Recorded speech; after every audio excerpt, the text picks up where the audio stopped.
జమ్మూ కాశ్మీర్ లో ఎన్కౌంటర్ కొనసాగుతుంది. ప్రస్తుతం అక్కడ సరిహద్దుల వద్ద ఎటువంటి పరిస్థితి ఉంది ఏంటో తెలుసుకుందాం. మరిన్ని వివరాలు అందించేందుకు మా ఢిల్లీ ప్రతినిధి సతీష్ లైవ్ ద్వారా సిద్ధంగా ఉన్నారు. సతీష్, జమ్మూ కాశ్మీర్ లో ఎన్కౌంటర్ కొనసాగుతున్న పరిస్థితులు అయితే కనిపిస్తుంది. ప్రస్తుతం సరిహద్దులో సిచ్యువేషన్ ఉంది. ఒక ఉగ్రవాది కూడా హతమయ్యారు, ఇంకా ముగ్గురు ఉన్నట్లు కూడా సమాచారం అందుతుంది. ఏంటి సిచ్యువేషన్?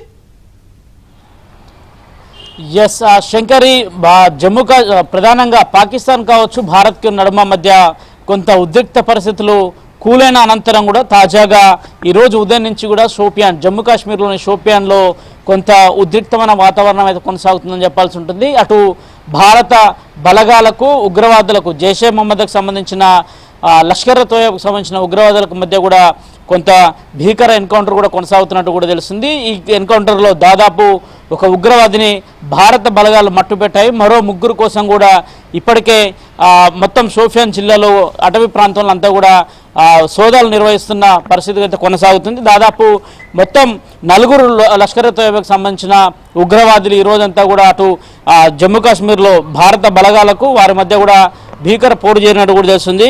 ఉగ్రవాదులను ఇప్పటికే మట్టుబెట్టినట్టు తెలుస్తుంది. అయితే ఇప్పటి వరకు అధికారికంగా ఒకరు చనిపోయారని కూడా తెలుస్తుంది. మరికొంతమందికి మరో ఇద్దరికి సంబంధించిన అధికారికంగా కూడా విడుదల చేయాల్సి ఉంది. ప్రస్తుతానికైతే ఎన్కౌంటర్ ప్రదేశంలో ఇప్పటికే భారీ బలగాలు కూడా చేరుకుంటున్నాయి. ప్రస్తుతం మరో 2 ఉగ్రవాదుల కోసం కూడా గాలింపు చర్యలు చేపడుతున్నట్టు తెలుస్తుంది. భారీగా భద్రతా బలగాలు సైతం కూడా ఆ ప్రాంతానికి మోహరించినట్టు తెలిసింది. ఇక లష్కర్ తోయబ్కు సంబంధించిన ఉగ్రవాదులే అన్నట్టు కూడా ఇప్పటికే భారత ఆర్మీ కూడా కన్ఫర్మ్ చేసింది. మొత్తం ముగ్గురు ఉగ్రవాదులు సైతం కూడా భారత బలగాలకు తారసపడినట్టు, ఒకరిపై ఒకరు కాల్పులు చేసిన సందర్భంలో భారత బలగాలు చాకచక్యంగా ఒక ఉగ్రవాదిని మట్టుబెట్టాయి. మరో 2 కోసం కూడా గాలింపు చర్యలు అయితే కొనసాగుతున్నాయి. ఇదంతా కూడా లష్కర్ తోయబ్కు సంబంధించిన ఉగ్రవాదులుగా కూడా ఐడెంటిఫై చేసినట్టు కూడా తెలుస్తుంది. ఇప్పటికీ ఒక డెడ్ బాడీని కూడా రికవరీ చేసినట్టు కూడా తెలుస్తుంది. మరో 2 కోసం గాలింపు చర్యలు అయితే కొనసాగుతున్నాయి. ఇక ఈ విషయం కొనసాగుతుండగానే మరోవైపు కేంద్ర రక్షణ శాఖ మంత్రి రాజ్నాథ్ సింగ్ నివాసంలో ఒక కీలక సమావేశం జరుగుతుంది. ఆ సమావేశానికి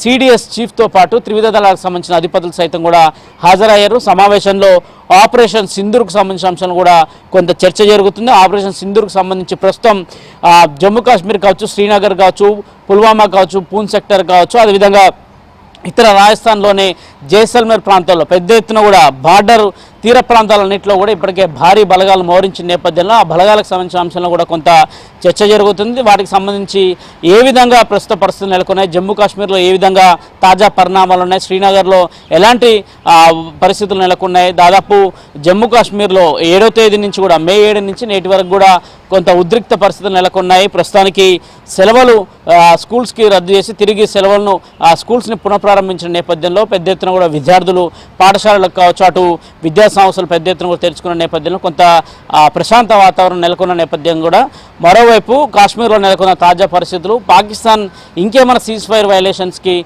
ముందుకు వస్తుందా, లేదంటే అట్లాంటి చర్యలకు ఏమైనా ఒడిగడుతుందా అనే అంశంలో కూడా కొంత త్రివిధ దళాల నుంచి కూడా అనేక సమాచారాలను సేకరిస్తున్నారు. ప్రస్తుతం బార్డర్లో నెలకొన్న తాజా పరిణామాలపై కూడా వారితో కూడా కేంద్ర రక్షణ శాఖ మంత్రి రాజ్నాథ్ సింగ్ కూడా చర్చిస్తున్నట్టు తెలుస్తుంది. మరోవైపు పాకిస్తాన్కి సంబంధించి ఇటీవల భారత వైమానిక దాడులు ఏ విధంగా జరిపింది, భారత్ జరిపిన వైమానిక దాడుల్లో పాకిస్తాన్ ఎంత నష్టపోయిందనే అంశంలో కూడా కొంత క్లారిటీ వచ్చినట్టు తెలుస్తుంది. ఆపరేషన్ సింధూర్ ద్వారా జరిగిన ప్రాణ నష్టాన్ని పాక్ వెల్లడించినట్టు కూడా తెలుస్తుంది. దాదాపు ఈ దాడిలో 11 మంది పాక్ సైనికులు మృతి చెందితే 78 మందికి గాయాలైనట్టు కూడా అధికారికంగా కొంత సమాచారం అందుతుంది. మరో 40 మంది పౌరులు కూడా మృతి చెందారనేది కూడా పాకిస్తాన్ ఆర్మీ చెప్తున్నట్టు కూడా తెలుస్తుంది. మరోవైపు 121 మందికి గాయాలయని కూడా అధికారులు చెప్తున్నారు. అయితే ఇంకా అధికారికంగా అయితే దీనికి సంబంధించిన లెక్కలు రావాల్సి ఉంటుంది.